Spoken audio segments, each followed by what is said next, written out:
दोस्तों आज हम बात कर रहे हैं एक चाइल्ड विटनेस की जो गवाही है वो कोर्ट के अंदर कितनी मायने रखती है। देखिए as per section 14 of Indian evidence act एक बच्चा भी गवाही दे सकता है। आइए पहले सेक्शन 1 इंडियन एविडेंस एक्ट क्या कहता है वो देखते हैं।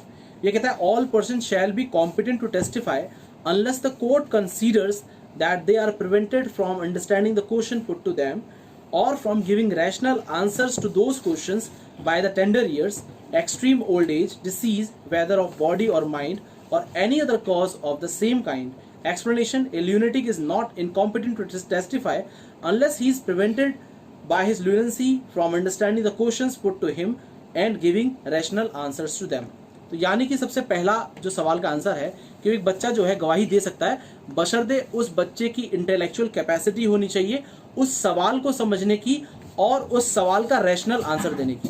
अब बच्चों के केस में सबसे बड़ी जो डिफिकल्टी आती है गवाही के ऊपर रिलाई करने की वो ये आती है कि उनको ट्यूट किया जाता है, बच्चों को ट्यूटिंग की जाती है कि मीन्स आपको ऐसे बोलना है, कोर्ट में ऐसे बोलना है। बेशक उसने वो चीज़ें उस तरह से ना देखी हो पर उसको इस तरह से बताया जाता है। तो ट्यूटरिंग जो है वो एक बहुत इंपॉर्टेंट है जिसके ऊपर क्रॉस एग्जामिनेशन अच्छे से बन सकता है और जज की भी रिस्पॉन्सिबिलिटी बनती है कि जब वो किसी बच्चे की गवाही रिकॉर्ड कराता है तो उसकी इंटेलेक्चुअल कैपेसिटी जानने के लिए उस बच्चे का फॉर एग्जांपल नाम, place, date of birth, school का नाम, ये कुछ छोटी छोटी जो चीज़ें होती हैं ये सब पूछ सकता है। और ट्यूटरिंग के कंटेक्स्ट में भी पूछ सकता है कि मीन्स आपको किसी तरह से डराया, धमकाया, सिखाया, पढ़ाया, इस तरह से तो नहीं गया है। तो ये जज की रिस्पॉन्सिबिलिटी बनती है। तो ऐसे केस के अंदर जब सेटिस्फाई हो जाता है जज तो उस केस के अंदर जो है उस बच्चे की स्टेटमेंट, उस बच्चे की जो गवाही है उसको रिकॉर्ड किया जा सकता है। और एक बच्चे की गवाही के ऊपर भी कन्विक्शन जो है हो सकती है। फॉर एग्जाम्पल अगर किसी बच्चे ने किसी व्यक्ति का मर्डर होते हुए देखा है या अपनी फैमिली में ही किसी का मर्डर होते हुए देखा है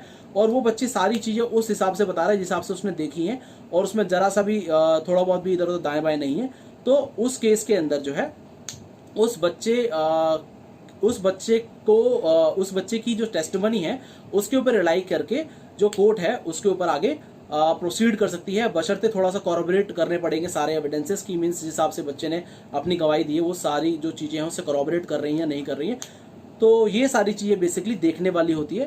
तो आज हमने समझा कि एक बच्चे की जो गवाही है वो कोर्ट के अंदर कितनी मायने रखती है। तो देखिए दोस्तों इसमें कोई दो राय नहीं है कि एक बच्चे की जो गवाही है वो बहुत इंपॉर्टेंट गवाही हो सकती है। तो अगर आपका इससे जुड़ा कोई सवाल है तो आप मुझे कमेंट बॉक्स में मेंशन करके पूछ सकते हैं। धन्यवाद।